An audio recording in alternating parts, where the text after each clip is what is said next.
जय हिंद मेरे प्यारे साथियों, स्वागत है आप सभी का उत्थान एकेडमी में।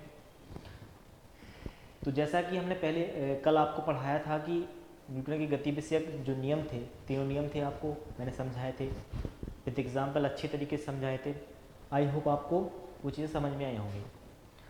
तो जो आपको मैंने सिलेबस डिस्कस किया था, विज्ञान के जो मूलभूत सिद्धांत थे, उसी कड़ी में आज हम समझेंगे ग्रहों की गति संबंधित केपलर के नियम।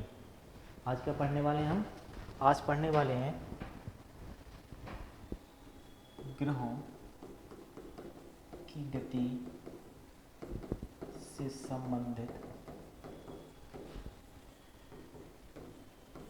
केपलर के नियम।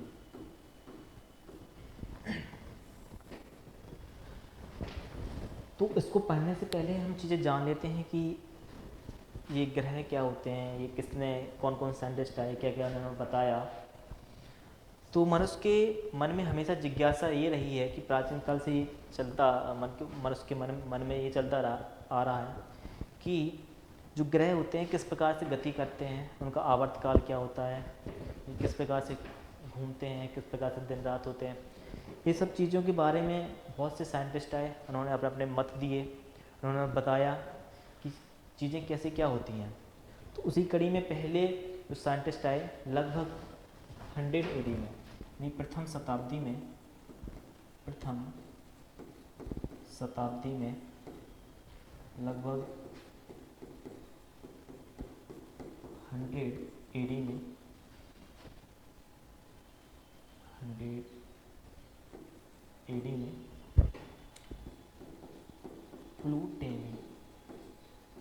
प्लूटेमी नामक एक साइंटिस्ट आए। इन्होंने बताया कि इन्होंने क्या बताया? इन्होंने बताया कि सूर्य एवं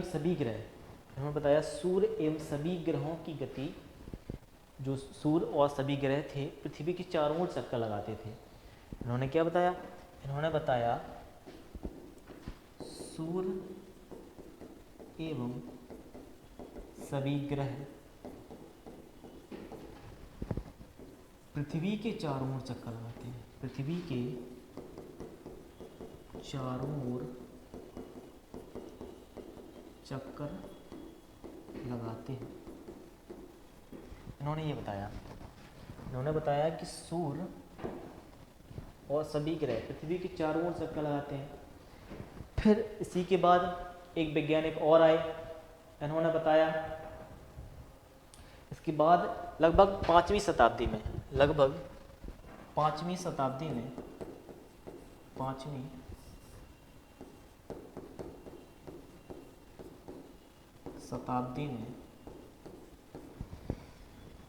एक वैज्ञानिक, जो भारतीय गणितज्ञ थे और खगोल शास्त्री भी थे साथ में, आर्यभट्ट।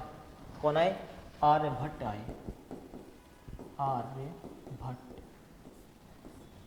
दूसरे साइंटिस्ट आए, आर्यभट्ट। इन्होंने क्या बताया? इन्होंने बताया पृथ्वी अपने अक्ष पर घूर्णन गति कर रही है और उसी के साथ सूर्य के चारों ओर वृत्ताकार कक्ष में चक्कर लगा रही है। इन्होंने क्या बताया? सूर्य अपनी अक्ष पर घूर्णन गति कर रही है और सूर्य के चारों ओर वृत्ताकार कक्ष में घूम रही है और चंद्रमा पृथ्वी के चारों ओर घूम रहा है। क्या बताया इन्होंने बताया पृथ्वी अपनी अक्ष पर घूर्णन गति कर रही है और सूर्य के चारों ओर वृत्ताकार कक्ष में गति कर रही है। देखो जैसे ये क्या है? अर्थ है, ये क्या है? सन है। जो ये अपनी अक्ष पर क्या कर रही है? घूर्णन गति कर रही है, घूम रही है और सन के चारों ओर यानी वृत्ताकार कक्ष में क्या कर रही है? गति कर रही है। तो आर्यभट्ट ये बता के चले गए। इसी की कड़ी में लगभग 1000 वर्ष बाद लगभग 1000 वर्ष बाद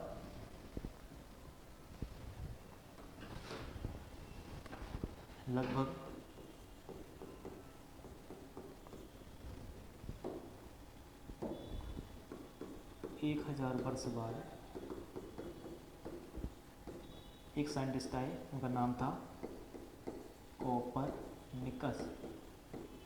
क्या नाम था उनका? कोपरनिकस। इनका नाम था कोपरनिकस। उन्होंने क्या बताया?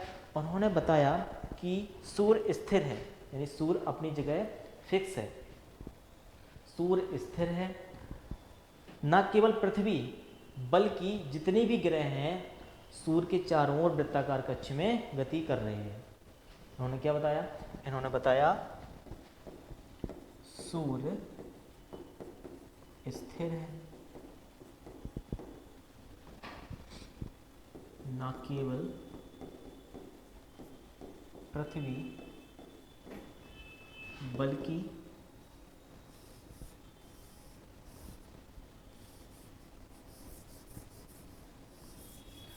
बल्कि जितने भी ग्रह हैं, बल्कि जितने भी ग्रह हैं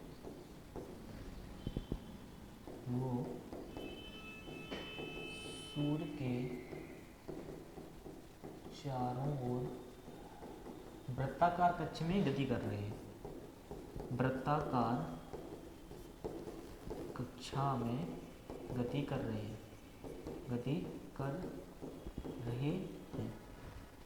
ये तो कोपरनिकस बता के चले गए। फिर इसके बाद टाइको ब्राहे आए।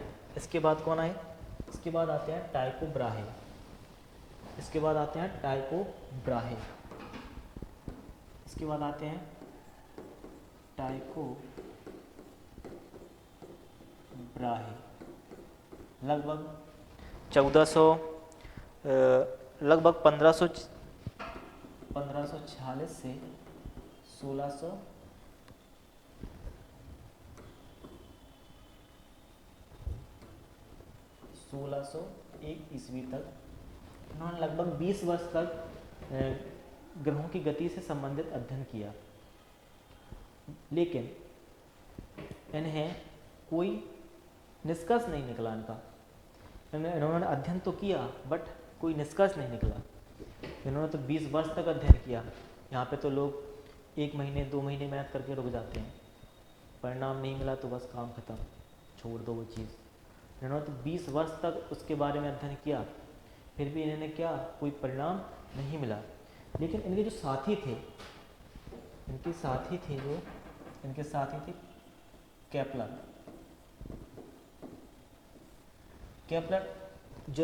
जो इन्होंने अध्ययन किया था, किसने? टाइको ब्राहे ने जो अध्ययन किया ग्रहों संबंधित, उनको मिलाकर, और जो कोपरनिकस ने अध्ययन किया था, कोपरनिकस ने क्या बताया था?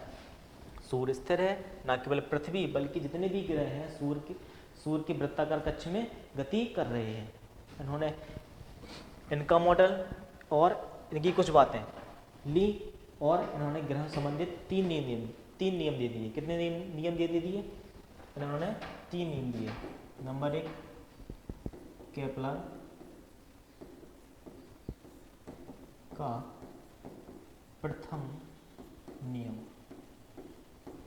फिर दूसरा केपलर का द्वितीय नियम, इसी प्रकार केपलर का तृतीय नियम। इन्होंने 3 नियम दिए। केपलर का प्रथम नियम अभी बताएंगे, केपलर के प्रथम नियम को क्या कहते हैं, केपलर के द्वितीय नियम को क्या कहते हैं, केपलर के तृतीय नियम को क्या कहते हैं। तो इतनी बात समझ में आई कि ग्रहों संबंधी जितने भी वैज्ञानिक थे उनको बारे में मैंने एक करके डिस्कस किया।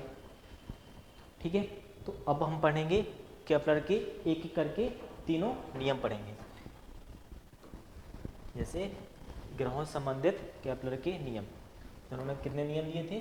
3 नियम। पहला नियम दिया था केपलर का प्रथम नियम, जिसे कक्षा का नियम कहते हैं। कक्षा का नियम केपलर का प्रथम नियम, जैसे कहा था केपलर का प्रथम नियम यानी कक्षा का नियम। दूसरा दिया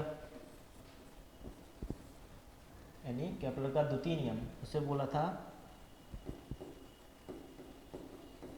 क्षेत्रफल का नियम। फिर तीसरा दिया था, उसको बोला था परिक्रमा परिभ्रमण काल का नियम। तो 3 नियम दिए इन्होंने, तीनों के नाम बता दिए मैंने। केपलर का प्रथम नियम कक्षा का नियम, सेकंड क्षेत्रफल का नियम, तीसरा परिभ्रमण काल का नियम। इन्होंने 3 नियम दिए। कौन कौन से? कक्षा का नियम दिया, क्षेत्रफल का नियम दिया और परिभ्रमण का नियम दिया। अब एक एक करके चीज़ें समझते हैं। तो पहला, तो प्रथम नियम क्या है? कक्षाओं का नियम यानी लॉ ऑफ ऑर्बिट। तो इन्होंने इसमें क्या बताया? इन्होंने बताया सभी ग्रह, इसमें क्या बताया? सभी ग्रह, बहुत ध्यान सुनना, सभी ग्रह सूर्य के चारों ओर दीर्घ वृत्ताकार कक्षा में गति करते हैं। क्या बताया इन्होंने? सभी ग्रह सूर्य के चारों ओर दीर्घ वृत्ताकार कक्षा में गति करते हैं। क्या बताया? सभी ग्रह सूर्य के प्रकार दीर्घ वृत्ताकार कक्षा में गति करते हैं। ठीक है। और सूर्य उस दीर्घ वृत्त के किसी एक फोकस में स्थिर होता है। फिर तो लिख लेते हैं ये नियम। ठीक है, लिखो। सभी ग्रह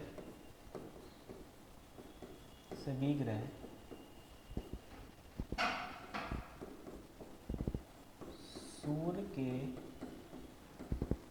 चारों ओर दीर्घ वृत्ताकार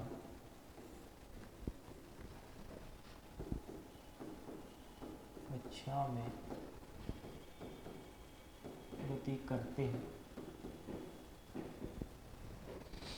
गति करते हैं और सूर्य दीर्घ वृत्त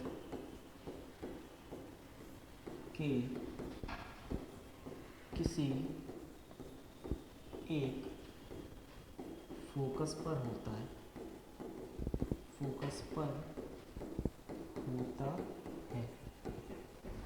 ठीक है। क्या बताया प्रथम नियम में इन्होंने? सभी ग्रह सूर्य के चारों ओर दीर्घ वृत्ताकार कक्षा में गति करते हैं और सूर्य दीर्घ वृत्त के किसी एक फोकस पर होता है। अभी समझ में नहीं आ रहा होगा, अब इसका हम फिगर बनाते हैं। देखो,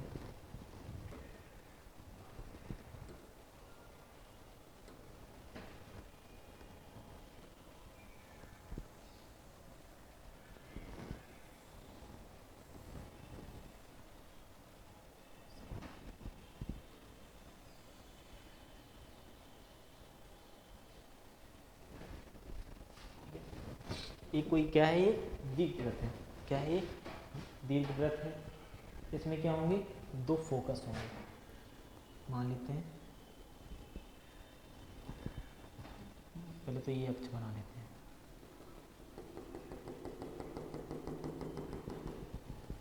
एक ये अक्ष बना लेते हैं। मान लेते हैं ये क्या है? फोकस है। ये फोकस एस है, ये फोकस एस डैश है। इसको नाम दे दिया ए, इसको नाम दे दिया बी, इसको नाम दे दिया बीच को सी, डी और ई। ये हमने क्या दे दिए? नाम दे दिए। तो ये क्या है? S1 एक फोकस है। दीर्घवृत्त का क्या है? फोकस है। ये भी क्या है? फोकस है। तो क्या होता है? सूर्य दीर्घवृत्त के किसी एक फोकस पर होता है। मान लेते हैं ये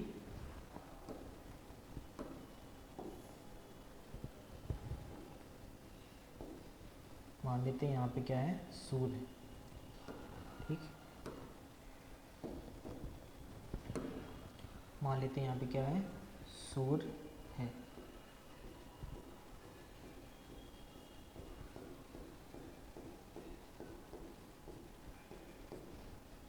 ये क्या है? यहाँ पे सूर्य है। ऐसे, ठीक है। तो ये दीर्घवृत्त है। दीर्घवृत्त बनता कैसे है?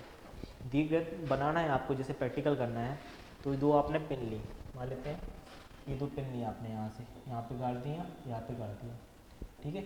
और एक किसी पेंसिल से उसको दोनों रस्सियों को यहाँ पे बांध लिया, जैसे हम इसको घुमाएंगे ऐसे ऐसे बन जाएगा, ठीक है। तो ये दोनों क्या हो गए? फोकस हो गए हैं, ठीक है। इनको मिला दिया, ऐसे मिला दिया, तो क्या बन गया? दीर्घवृत्त बन गया, ठीक है। तो ये तो बात की बात थी। अभी बात करते हैं, पढ़ रहे हैं।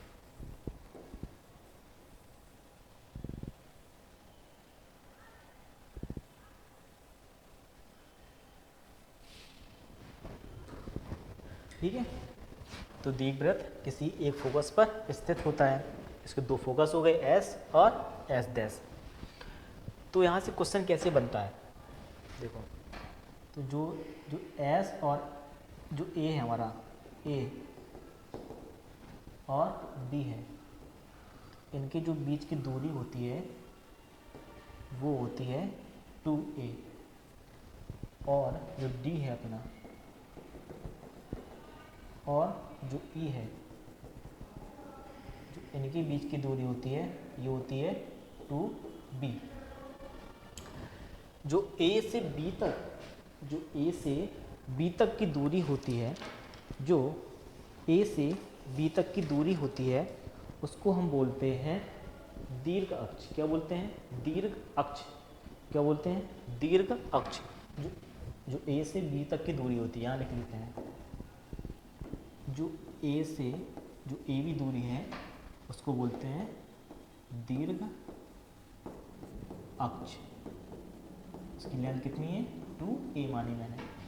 अब जब a से b तक की जो डिस्टेंस क्या है? 2 है, बट इसकी आधी क्या होगी? AC क्या होगी? AC क्या होगी? उसको बोलेंगे अर्ध दीर्घ अक्ष, अर्ध दीर्घ अक्ष। तो जो आधी होगी इसकी क्या होगी? ये डिस्टेंस क्या होगी? a तो होगी, ये क्या है? a। अब बात करेंगे DE। किसकी बात करेंगे? DE की बात करेंगे। किसकी बात करेंगे? DE। DE की बात करेंगे। D को बोलते हैं हम लघु अक्ष। क्या बोलते हैं? लघु अक्ष। क्या बोलते हैं? लघु अक्ष। इसकी लेंथ कितनी है? 2b। तो यहाँ जब DE, इसकी लेंथ कितनी है? 2b। इसको क्या बोलते हैं? लघु अक्ष। तो जो DC, उसकी लेंथ क्या होगी? b। और CE, इसकी भी लेंथ क्या होगी? b। तभी तो मिलके बना है b प्लस b क्या है? 2b। तो जो DE या CE, DE या CE कुछ भी मान लो, सॉरी,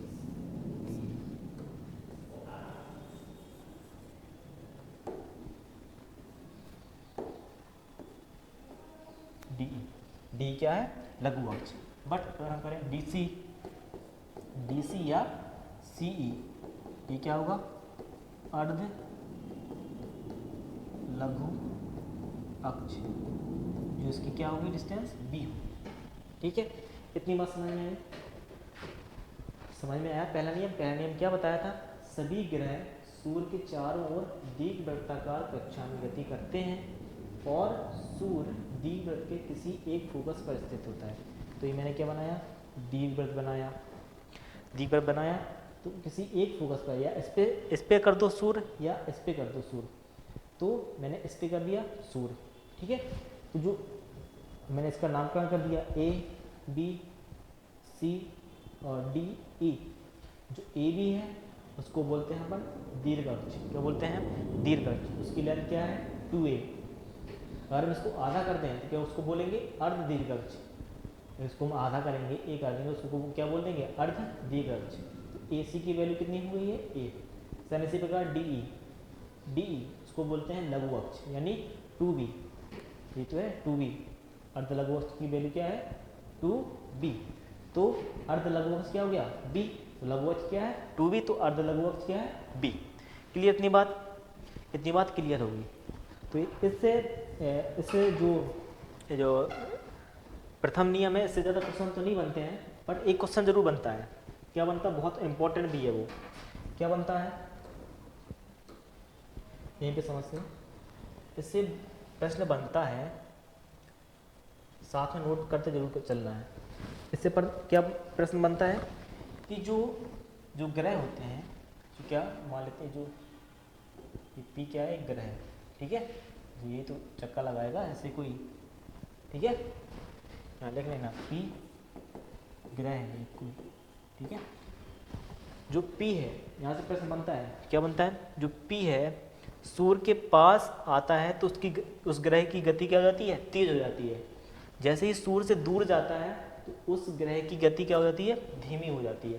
तो प्रश्न कैसे पूछता है, प्रश्न पूछता है कि दीर्घवृत्ताकार कक्षा में किसी ग्रह की गति, दीर्घवृत्ताकार कक्षा में क्वेश्चन क्या करता है, क्वेश्चन करता है दीर्घ वृत्ताकार कक्षा में ग्रह की गति क्या हुई। नंबर एक ऑप्शन है सभी बिंदुओं पर समान होगी, सभी बिंदुओं पर समान होगी। दूसरा ऑप्शन है सूर्य के निकटतम होने पर अधिकतम होगी। क्या है, सूर्य के निकटतम होने पर अधिकतम होगी। थर्ड,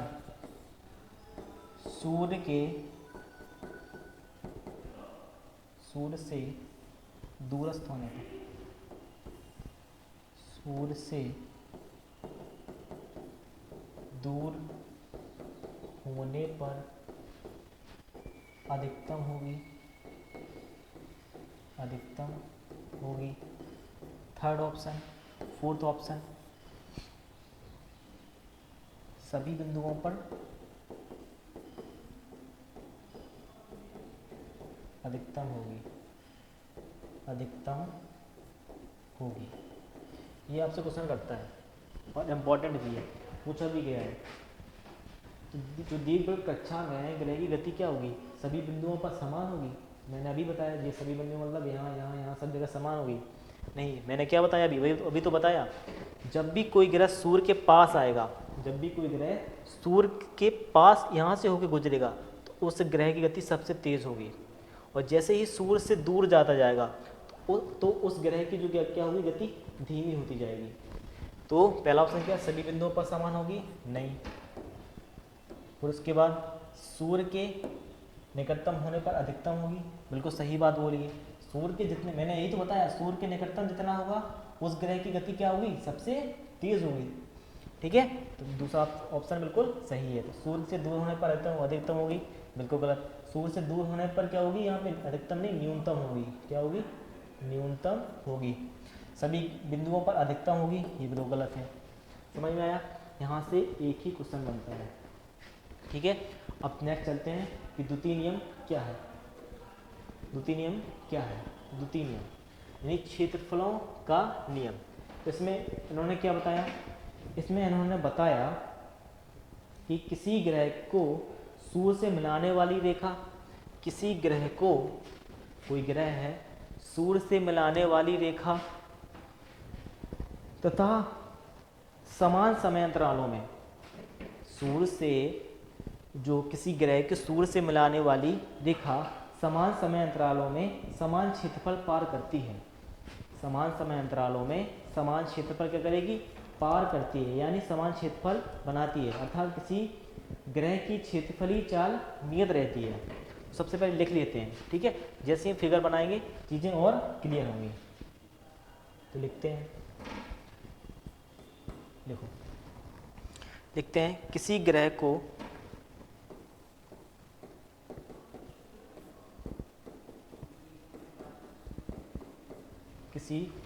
को सूर्य से मिलाने वाली रेखा, सूर्य से मिलाने वाली रेखा, सूर्य से मिलाने वाली रेखा समयांतरालों में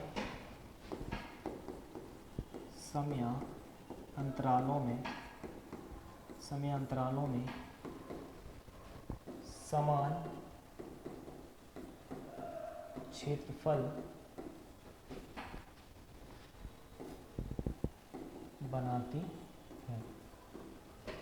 समान समयांतरालों में समान क्षेत्रफल बनाती है।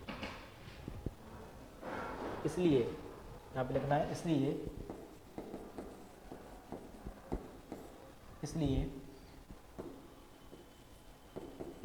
क्षेत्रफली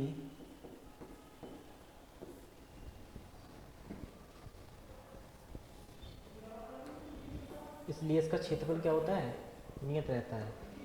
इसलिए क्षेत्रफल नियत रहता है। देखो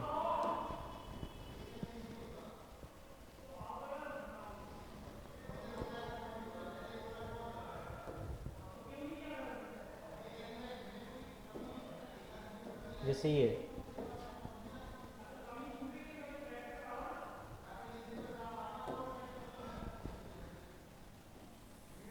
क्या है, एक ग्रह है, ठीक है। सॉरी, ये क्या है, एक अति प्रबल है।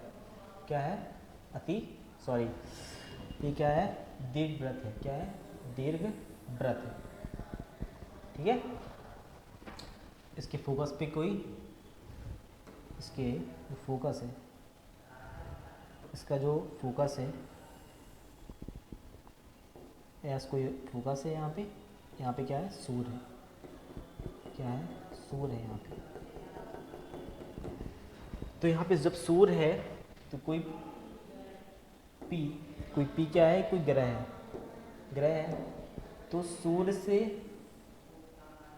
जो बनने वाला क्या है, कोण, पी क्यू यहाँ पे मान लेते हैं। पी क्यू कोई यहाँ पे क्या ग्रह है, यहाँ पे यानी जो क्षेत्रफल है यहाँ पे, इसका क्षेत्रफल और इसका जो क्षेत्रफल है यहाँ पे, यानी पी क्यू हम मान लेते हैं एम एल।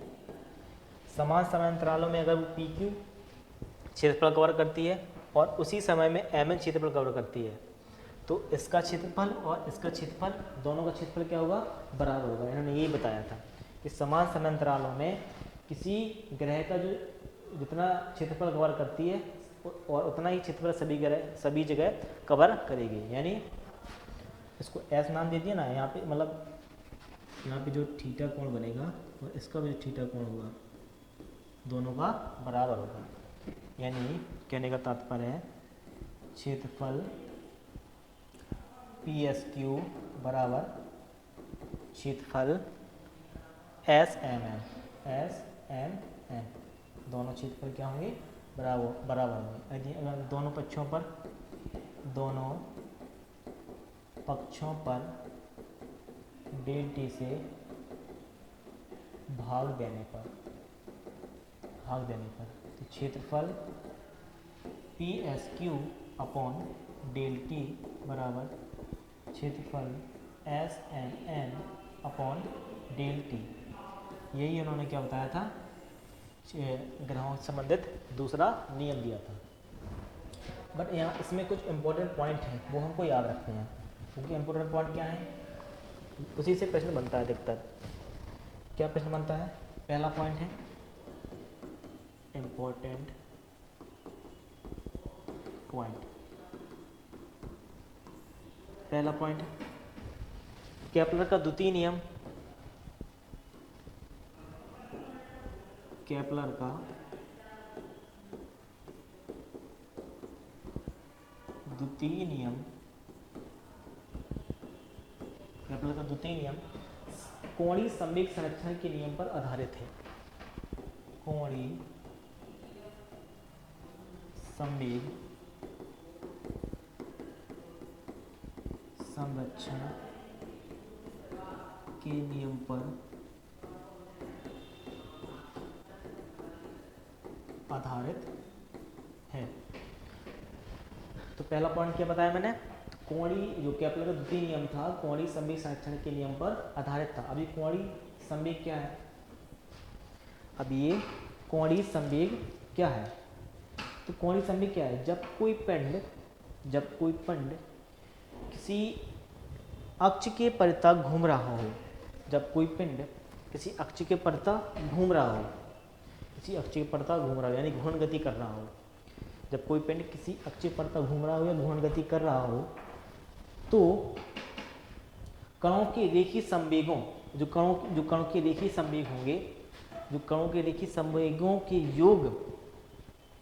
योग उस पिंड का और उस पिंड के अक्ष के परितः कोणीय संवेग कहलाता है। अब ये रेखीय संवेग क्या है, रेखीय संवेग यानी उसको मैंने कल बताया था, क्या बताया था, P बराबर mv, यानी किसी कण के द्रव्यमान तथा उस कण के वेग की मात्रा के गुणनफल को रेखीय संवेग कहते हैं। तो कोणीय संवेग समझ में आया ना। तो केपलर संबंधी इंपॉर्टेंट पॉइंट में केपलर का द्वितीय नियम कोणीय संवेग संरक्षण के नियम पर आधारित है। ठीक है, दूसरा पॉइंट इन्होंने बताया, और इसका दूसरा पॉइंट ये भी है, इसका कोणीय संवेग नियत रहता है, कोणीय संवेग नियत रहता है। तो सबसे अच्छा पॉइंट तो पहले ही वाला है। ठीक है, तो उसके मैंने क्या बताए, 2 पॉइंट बताए। क्या क्या बताए कि जो केपलर का द्वितीय नियम है कोणीय संवेग संरक्षण के नियम पर आधारित है, दूसरा जो कोणीय संवेग होता है इसमें नियत रहता है। इतनी बात समझ में आई है। अब हम बात करते हैं तृतीय नियम की, कि तृतीय नियम क्या कहता है। तृतीय नियम को क्या कहते हैं, परिक्रमण काल का नियम, law of period of the revolution.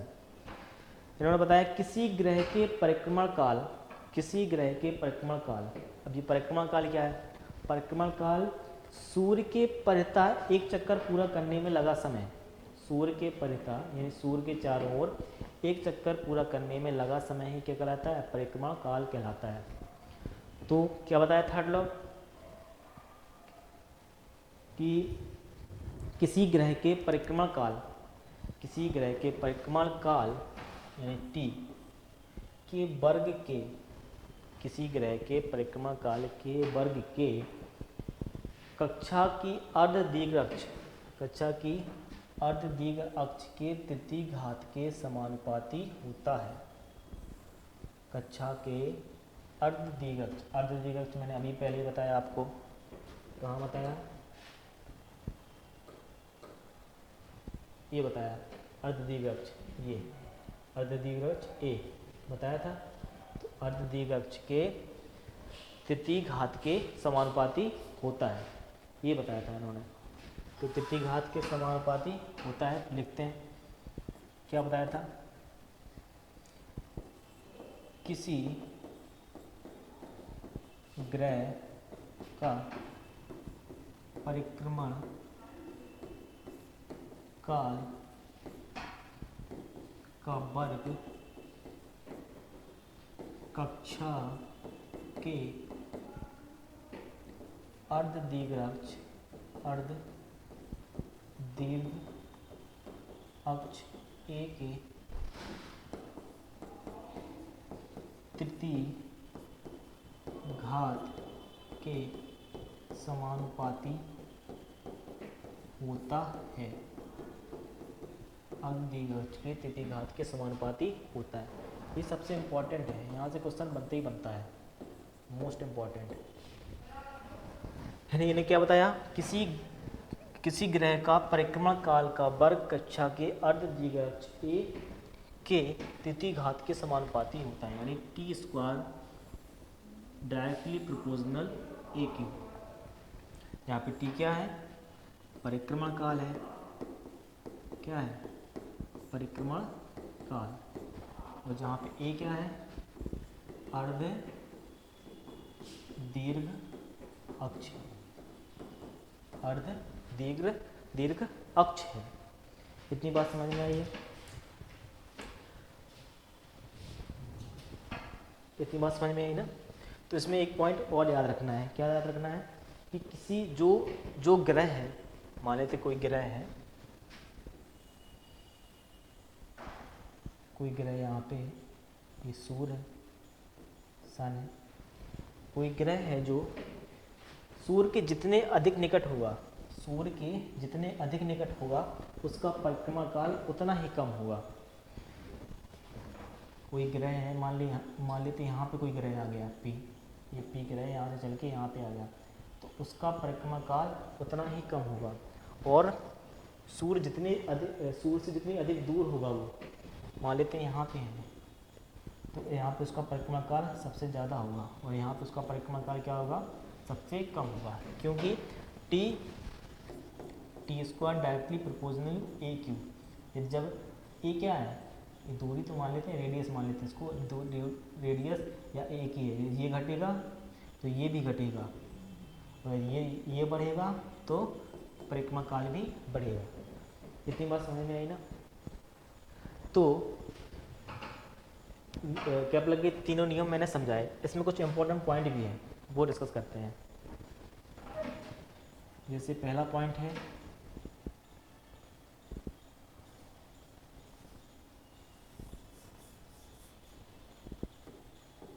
पृथ्वी सूर्य के चारों ओर